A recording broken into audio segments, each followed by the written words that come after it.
बिस्मिल्लाहिर्रहमानिर्रहीम।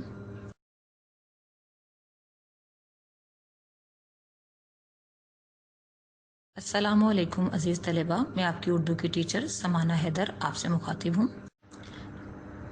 आज हम हिस्सा नसर में से सबक इम्तहान पढ़ेंगे जिसके मुसन्निफ मिर्ज़ा फ़रहतुल्लाह बेग हैं।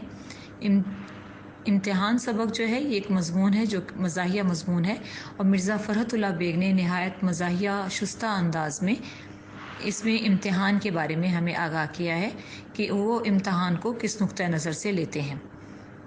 हर सबक के आगाज़ की तरह हम भी इस सबक के आगाज़ में पहले मिर्ज़ा फ़रहतुल्लाह बेग का तारुफ पढ़ेंगे।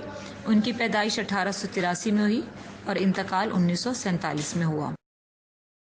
मिर्ज़ा फ़रहतुल्लाह बेग दिल्ली में पैदा हुए और सेंट स्टीफन्स कॉलेज से उन्होंने बीए किया।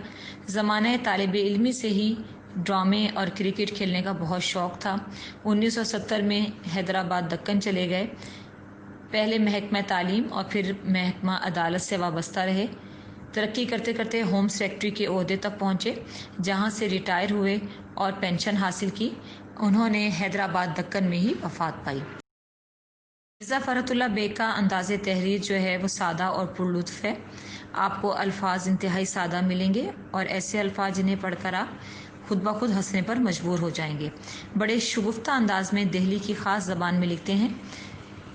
इनके असलूब में तसन्नु और बनावट नाम की कोई चीज़ नहीं, मज़ाह की चाशनी पाई जाती है। उनकी तहरीर में मज़ाह ख़ास लुत्फ़ देता है। बकौल रशीद अहमद सिद्दीकी, फ़रहत के असलूब की नुमायाँ खूबी फ़िक्रों का इख्तसार है। इख्तसार यानी छोटे छोटे फ़िक्रे। वो छोटे छोटे फ़िक्रों से रवां दवां इबारत का जादू जगाते हैं। फ़रहत की तहरीरों में असलूब की यकसानियत मौज़े की हद तक कायम रहती है। वो एक मज़मून को जिस रंग में शुरू करते हैं उसी रंग में अंजाम देते हैं। इब्तदा में मिर्ज़ा फ़रहतुल्लाह बेग मिर्ज़ा अलम नशरह के नाम से लिखते थे। बाबा उर्दू डॉक्टर मौलवी अब्दुल हक और अज़मतुल्लाह खान ने उनकी हिम्मत बढ़ाई और उन्होंने अपने असल नाम से लिखना शुरू किया। उनके मज़ामीन में नज़ीर अहमद की कहानी, फूल वालों की सैर और दिल्ली का एक यादगार मुशायरा शामिल है। इसके अलावा इनके मज़ामीन फ़रहत के नाम से भी शाया हो चुके हैं। वो कादिरुल कलाम शायर भी थे। मेरी शायरी उनके कलाम का इंतखाब है। सबक इम्तहान के मकासिद तदरीस अगर हम देखें तो आपको ये बताना कि तंज़ और मज़ाह क्या है।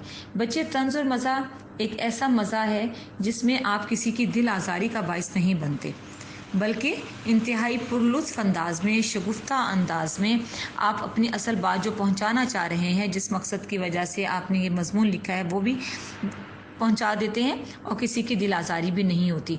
बाज़ मज़ाक ऐसे होते हैं कि जब आप करते हैं तो अगले बंदे की तज़हीक का बाइस बनते हैं या अगले बंदे की दिल आज़ारी का बाइस बनते हैं। लेकिन अगर हम मिर्ज़ा फ़रहतुल्लाह बेग का कलाम देखें, मिर्ज़ा फ़रहतुल्लाह बेग के मज़ामीन देखें, तो उसमें कहीं भी हमें ऐसा मज़ा नज़र नहीं आता जो किसी की दिल आज़ारी या तज़हीक का बाइस बने, और यही मज़ाक की सबसे बड़ी खूबी होती है। दूसरा, तलबा को तालीम और तदरीस में इम्तिहान की अहमियत से आगाह करना कि जब आप पढ़ते हैं, एक तालीमी सिलसिला तालीमी इदारों में रवां दवां होता है, तो उसका जायज़ा जो है इम्तिहान की सूरत में लिया जाता है, जिससे हमें ये पता चलता है कि आया जो पढ़ाया गया सारा साल, बच्चे उसमें किस हद तक उसको हसूल में कामयाब हुए हैं। इसके बारे में आपको बताना कि इम्तिहान की क्या अहमियत है। मिर्ज़ा फ़रहतुल्लाह बेग की इस तहरीर का मकसद तलबा को एक बहुत अहम बात भी जहन नशीन कराना है कि अगर तलबा ये समझते हैं कि वो इम्तहान में किसी गलत तरीके से नाजायज़ ज़राए को इस्तेमाल करके अच्छी कामयाबी हासिल कर सकते हैं, अच्छे नंबर हसूल कर सकते हैं, तो यह उनकी सोच इंतहाई गलत है। इम्तहान में कामयाबी सिर्फ़ और सिर्फ आपकी ज़ाती मेहनत पर और फिर अल्लाह की मदद पर मुश्तमिल होती है। अल्लाह भी उन्हीं लोगों की मदद करता है जो कि खुद अपनी मदद करने का बेड़ा उठाए होते हैं, जो खुद मेहनत करते हैं। अल्लाह ताला आपको उतना ही नवाजता है जितनी आपने मेहनत की होती है, क्योंकि अल्लाह ताला आदिल है। वो आपसे ज़रा बराबर भी जुल्म नहीं करता। जितनी आप मेहनत करेंगे उसका फल इंशाअल्लाह आपको ज़रूर मिलेगा। फिर तलबा को ये बताना कि नाजायज़ ज़राए से अगर आप पास होने की, इम्तहान में कामयाबी के हसूल की कोशिश कर रहे हैं, तो फिर इससे आपको सिवाय शर्मिंदगी के और कुछ हासिल नहीं होता। जी, अब आते हैं बच्चे हम सबक के आगाज़ की तरफ। आज मैं आपको इस सबक को ज़रा मुख्तलिफ अंदाज से पढ़ाऊँगी। पहले हम सबक पढ़ते हैं, पूरा मुश्किल अल्फाज के मायने में आपको बताती हूँ, साथ साथ पैराग्राफ की तशरीह भी हम करते हैं। आज मैं आपको मुख्तसरन इस सबक का खुलासा बताऊंगी। आपको पता है कि आपके दरसी किताब में जितने भी अस्बाक हैं उनमें से कोई से 2 अस्बाक का खुलासा भी इम्तहान में आता है और आपको किसी एक सबक का खुलासा करना होता है और जिसके नंबर 5 होते हैं। आज मुख्तसरन हम ये पढ़ेंगे कि इस सबक में मुसन्निफ़ कहना क्या चाह रहे हैं, इस सबक में उनका मकसद क्या है हमें बताने का। मुश्किल अल्फाज के मायने भी आपको बताए जाएंगे। पहले इब्तदा में हम इस सबक का खुलासा देखते हैं कि मुसन्निफ़ क्या कहना चाह रहे हैं। मुसन्निफ़ कहते हैं कि लोग इम्तहान के नाम से घबराते हैं, लेकिन मुझे उनके घबराने पर हंसी आती है। कहते हैं आखिर इम्तहान में ऐसी कौन सी परेशान कुन बात है। इम्तहान की 2 ही सूरतें हैं, फेल या पास। इस साल पास ना हुए तो आइंदा साल सही।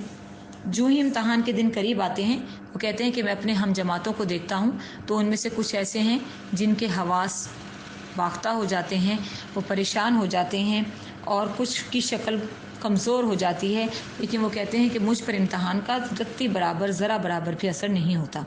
वो कहते हैं कि मेरा दिल चाहता है कि तमाम उम्र इम्तहान होते रहें लेकिन पढ़ना ना पड़े। वो कहते हैं मैंने 2 साल में लॉ क्लास का कोर्स मुकम्मल कर लिया। शाम होते ही दोस्तों के साथ सैर व तफरीह के लिए निकल आता और वापसी के वक्त लॉ क्लास में भी थोड़ी देर के लिए चला जाता। मुंशी साहब दोस्त थे, इसलिए हाजिरी की परेशानी न थी। वालिद साहब भी खुश थे कि बड़ा बेटा शौक से कानून की तालीम हासिल कर रहा है। इम्तहान की तैयारी के दिन करीब आए तो वालिदैन से मुतालबा किया कि मुझे अलग कमरे का इंतज़ाम करके दिया जाए ताकि अच्छे से पढ़ सकूं। अम्मा जी ने कमरा खाली किया तो मैंने दरवाज़ों के शीशे पर कागज़ चिपका दिया और लैंप रोशन करके शाम 7 बजे से सुबह 9 बजे तक आराम से सोया रहता। घर वाले समझते कि मैं बहुत मेहनत कर रहा हूँ। वालिदैन कहते कि इतनी मेहनत ना करो, तो मैं ज़माने की तरक्की का नक्शा खींचकर उन्हें तसल्ली देता।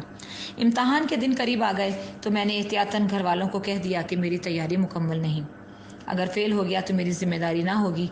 वालिद साहब फरमाते कि बेटा डरने की ज़रूरत नहीं है, मेहनत की है तो इम्तहान में शिरकत भी करो, कामयाबी और नाकामी अल्लाह के हाथ है। चुनाचे इम्तहान वाले दिन मकाम पर पहुंच जाता हूं जबकि तैयारी बिल्कुल भी नहीं है। ताहम 2 वजह से कामयाबी की उम्मीद थी, ये इमदाद गैबी और पर्चों की उलटफेर। ठीक 10 बजे पर्चा तकसीम होता है। सरसरी निगाह डालता हूँ, कई बार पढ़ने पर भी मालूम ना हो सका कि ये किस मजमून का पर्चा है। निगरान से पूछा तो उन्होंने मुस्कुराकर उन्वान पर उंगली रख दी। उस वक्त मालूम हुआ कि असूल कानून का पर्चा है। इसीलिए उन्वान के मुतालिक जितनी बातें दिमाग में आई लिख डाली। मैंने इधर उधर पूछने की कोशिश की तो गार्ड साहब मेरे सर पर सवार हो गए और कहते कि जनाब अपने पर्चे पर नजर रखें। इमदाद गैबी की तवक्को ख़त्म हो गई तो मैंने गार्ड साहब से पूछने की कोशिश की और जब सवाल का जवाब पूछा तो मुस्कुरा कर उन्होंने कहा कि मुझे नहीं मालूम। ऐसी हालत में कि जब मुझे एक लफ्ज़ भी नहीं आता था, मेरे लिए 3 घंटे गुजारना बहुत मुश्किल काम था। मैं फ़ौरन बाहर आ जाता, लेकिन क्या करूं कि बाहर वालिद साहब बैठे होते जो कि पर्चे के इख्तिताम तक बैठे रहते। लिहाजा मैं भी इम्तहान के कमरे में मजबूरन बैठा रहता। पर्चा ख़त्म होने पर वालिद साहब से पर्चे की सख्ती की शिकायत ज़रूर करता और वो मेरा हौसला बढ़ाते कि तुमने इतना पढ़ा है तो इंशाअल्लाह कामयाब भी ज़रूर होगे। अलगर्ज़ खुदा करके इम्तहान ख़त्म हुआ और उम्मीद नंबर 1 और 2 का खात्मा हो गया। मुम्तहिनों के पास कोशिश करने की सूझी कि जिनके पास पर्चे गए हैं चेक होने के लिए उनसे कुछ साजबाज की जाए। वालिद साहब इस सिफारशी रुक्का लेकर एक साहब के पास गए तो उन्होंने वालिद साहब को शर्मिंदा कर दिया। कुछ अरसे के बाद नताइज का ऐलान हुआ और मैं तमाम मज़ामीन में बुरी तरह से फेल हो गया और तमाम पर्चों में सिर्फ 2 नंबर मिले। वालिद साहब को बहुत दुख हुआ। बिलाखिर यही इत्तफाक से राय करार पाई कि किसी बदमाश चपड़ासी ने पर्चे बदल दिए हैं, वरना क्या ये मुमकिन था कि मैं 3 घंटे मुसलसल लिखता और मुझे नंबर 0 मिलता। मैंने सवालों के जवाबात वालिद साहब को भी सुनाए। उन्होंने तारीफ़ की, मुम्तहिनों को बुरा भला कहा। वालिद साहब ने हौसला दिया कि घबराने की कोई बात नहीं, इस साल नहीं तो आइंदा साल से ही। इसी तरह मुझे 1 साल की फुर्सत मिल गई। बच्चों, इस सबक में मिर्ज़ा फ़रहतुल्लाह बेग का मकसद हमें ये बताना है कि इम्तिहान में अगर हम कामयाबी चाहते हैं तो हमें सिर्फ़ और सिर्फ मेहनत करना होगी। वो बच्चे जो इम्तिहान में मेहनत करने से जी चुराते हैं और किसी और तरीके से मदद के मुंतज़िर रहते हैं, उनके हाथ सिवाय शर्मिंदगी और नाकामी के कुछ भी नहीं आता। वो नाकाम और नामुराद ठहरते हैं। लिहाजा अगर हम चाहते हैं कि कामयाबी हमारे कदम चूमे तो हमें मेहनत को अपना ओढ़ना बिछोना बनाना होगा। اگلے ہفتے انشاءاللہ ہم اس کے مشکل الفاظ کے معنی اور کچھ پیراگراف جو اہم ہیں امتحانی نقطہ نظر سے ان کی تشریح کریں گے، اور پھر اسی کے مشقی سوالات جو ہیں سبق کے وہ بھی انشاءاللہ کریں گے۔ جیسا کہ میں نے آپ سے کہا تھا کہ میں آپ سے غزل مرزا اسداللہ خان غالب کی تشریح کا جائزہ لوں گی، پہلے 4 اشعار کے۔ امید ہے کہ آپ نے تیاری کی ہوگی۔ میں آپ کو یہ شعر بھیج رہی ہوں، اس کی آپ تشریح کریں اور شاعر کا نام بھی ضرور تحریر کریں۔ اللہ حافظ، خدا آپ کا حامی و ناصر ہو۔